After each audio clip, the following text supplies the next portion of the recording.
Question 10. A student observes sound waves emitted by a car moving along a straight road.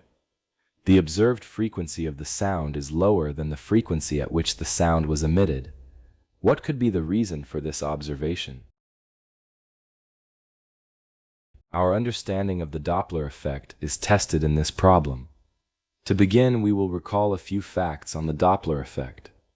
We know that the observed frequency of a wave depends on the relative motion between the source and the observer. When there is motion between them, the frequency detected by the observer will differ from the frequency produced by the source.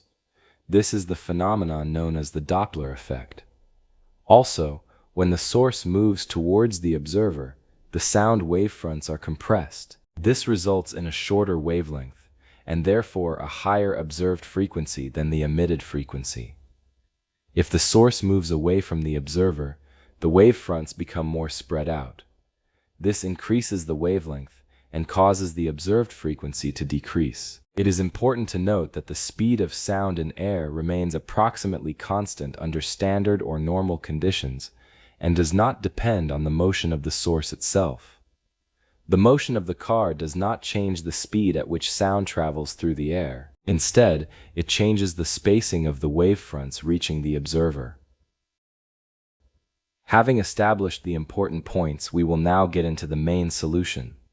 For this question, it is given that the observed frequency of the sound was less than the frequency emitted. From our understanding of the Doppler effect, this must indicate that, since the observed frequency is lower, then the source must be moving away from the observer. But before we pick an option, let's analyze the options given.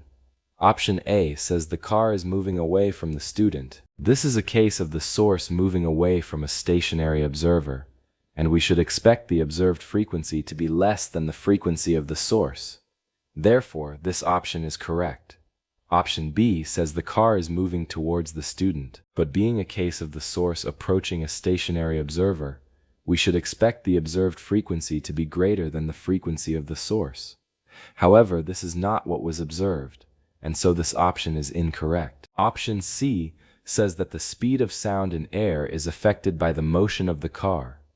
This is incorrect, since from our understanding of the Doppler effect, the speed of sound in air is independent of the motion of the source. Finally, option D says that the frequency of the sound emitted by the car is decreasing due to the car's movement. This is not right, as the source frequency is not affected by the motion of the source. Only the observed frequency changes, as the source frequency remains constant. We have our correct answer, option A.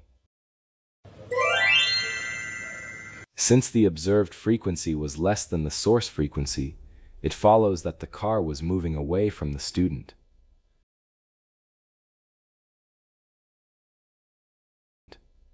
Let's conclude by summarizing the key points.